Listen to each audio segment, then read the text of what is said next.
Hi guys, and welcome back to another muddy ride. I am out on the Sherman this morning because after cleaning the Monster Pro, and it took quite a long time to get that thing clean again, but it's now spotless. Even the tires are clean. So yeah, Ian is getting a really spot on wheel back. But after the last week's ride with the Monster, where I was caked up from head to toe, this morning I'm out on the Sherman, and what I want to cover today is just a bit of feedback.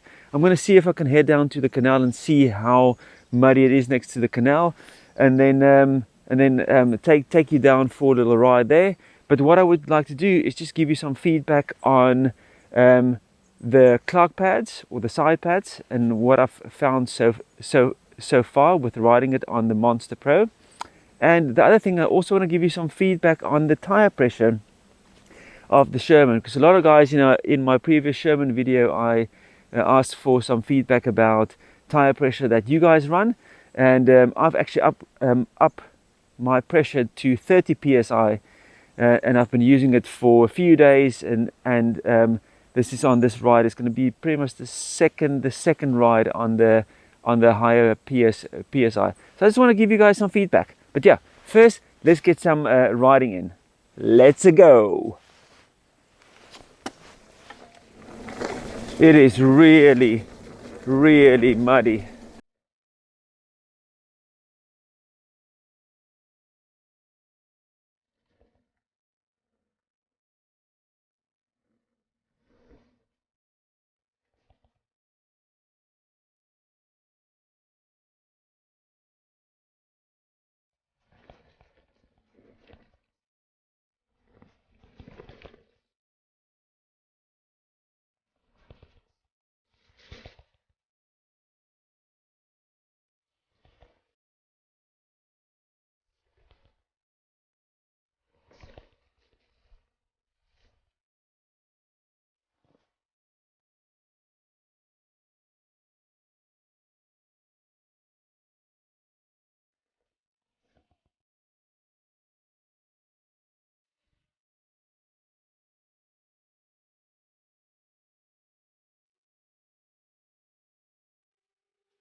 Okay guys, just to give you some feedback on the tire pressure, it is now sitting at 30 psi, and I'm a 75 kilogram rider, so for me on the road it really makes quite a big difference. The tire does feel much lighter, meaning that it runs a little bit more like on an edge. And it's actually interesting that it's from, I was usually running around 22 psi, 23 psi to 30, and it really makes such a big difference. So you guys must really play around with the tire pressure on your wheels. It makes such a big difference. Even a small bit of change can actually make such a big difference.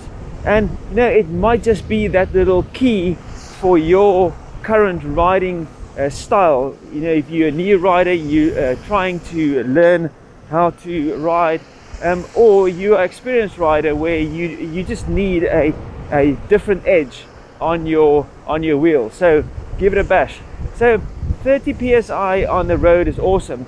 I find it, especially in the forest where it's super slippery with the roots and stuff at the moment, and also with the muddy conditions, I think the lower PSI for me personally would be better.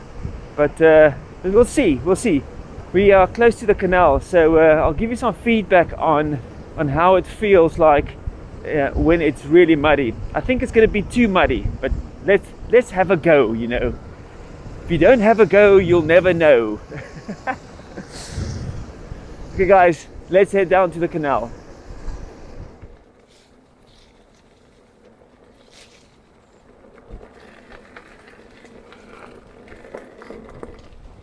Okay, so next to the canal, this is perfectly fine. You know, it is a little bit more bumpy, and man, I am so glad I've got a mudguard on this the Sherman, because when this is pretty much the place where I stopped on the M Super, not the M Super, the Monster Pro, with my whole back being caked up full of mud, and yeah, my legs and my trousers is clean, so I'm happy about that. Just want to see if there's any cyclists behind me.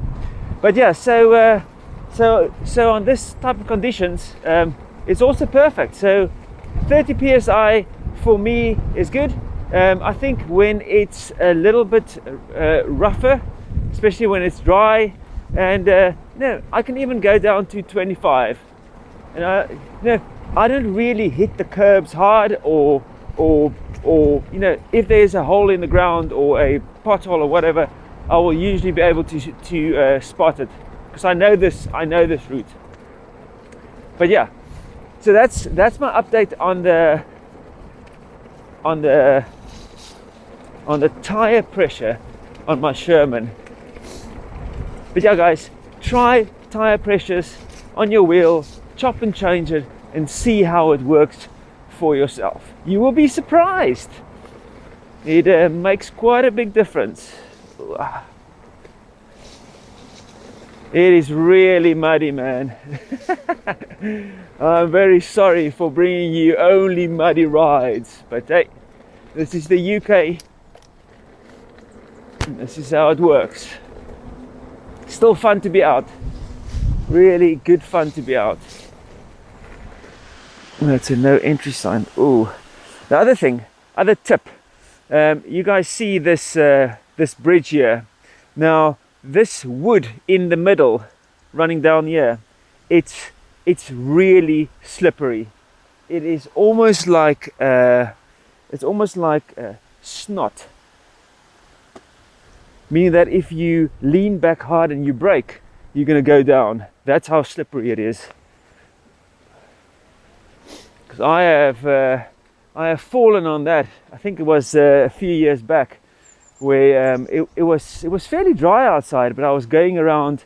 I was going up the ramp to cross the canal, and I turned to the one side, and yeah, the wheel just went out, and it almost fell off the little bridge into the canal. It was the closest I've ever been to losing the wheel, a wheel. That was still on my M Super V3, really old wheel. So yeah, good few years back. So guys, let's talk about this Clark pads or side pads or whatever. I'm definitely gonna get myself a pair. I think they will make a big difference. Especially on my Sherman, just because it will give me a little bit more stability, meaning that I can have a more of a locked in feel, like you guys were saying. You know, you all were saying this, and this is why everyone rides the Clark pads or the side pads. It gives you that lock in feeling.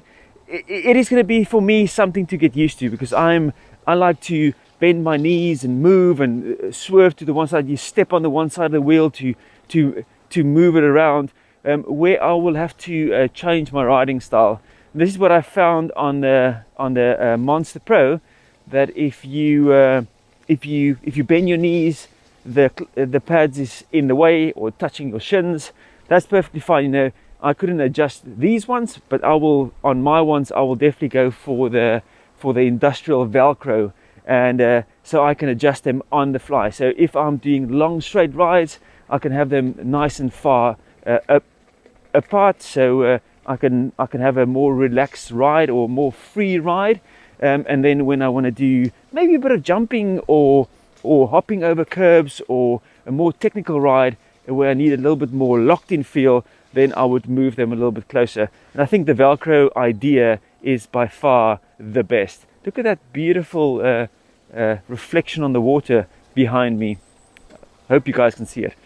But yeah, so Clark pads or side pads, and I think, to be honest, get myself a pair of Clark pads, because I think they look and they feel for me really good. If there's any other pads that I need to look at, and please take into consideration stuff that I can actually buy, because I've been looking at the Lenovo pedals for my Sherman. It's all sold out. You know, I don't know, I've been looking at for now quite a few months, and it's all been sold out. So I don't know when I'll be able to actually get it.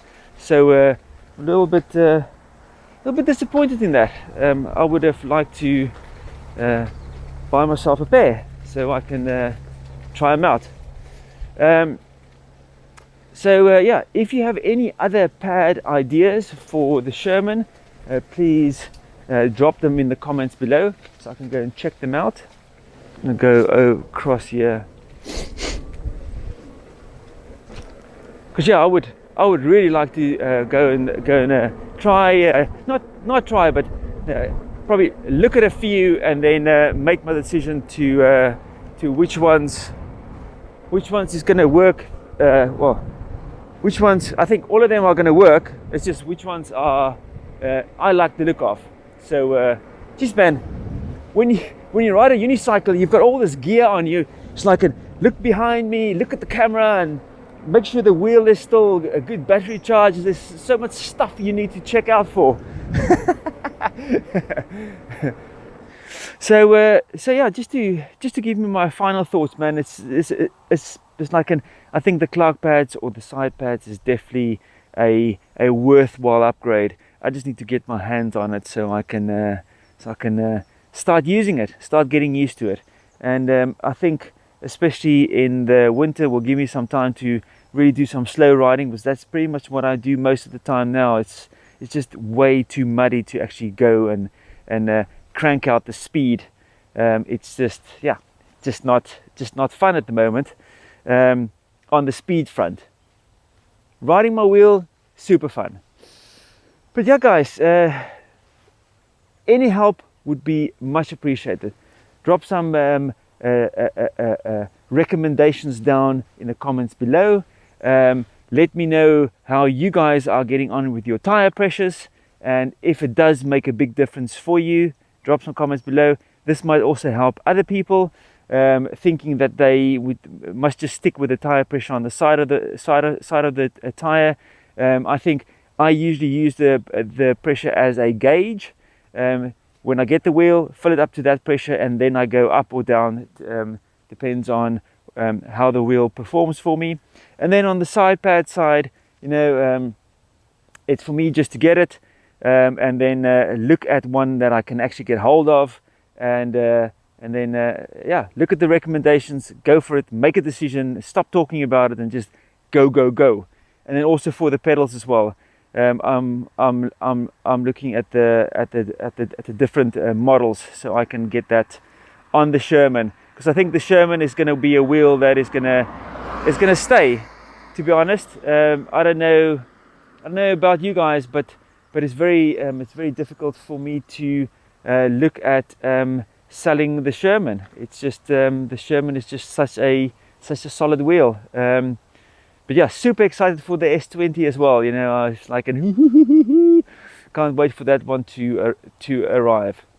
Okay, guys, that's pretty much the end of my ride. I'm gonna slowly cruise back home, grab some breakfast, and then what I'll do is I will see you guys on the next ride. Oh yes, please, if you haven't subscribed and you at the end of this video, please think about subscribing. I want to get to 2,000 subscribers. Yeah, just to keep on growing the channel, because it's super fun, man. I really enjoy sharing my riding and my experiences with EUCs, and also helping other people out to get into the hobby. Even if the UK is giving us so much negative rap at the moment with electric unicycles and e-scooters and stuff. I think we must just keep on making sure that these things get out there, and we keep on riding safe and showing that these things are safe, and just keep the excitement alive. Okay, guys, thanks for watching, and I'll see you on the next video. Have a lovely day. Cheers.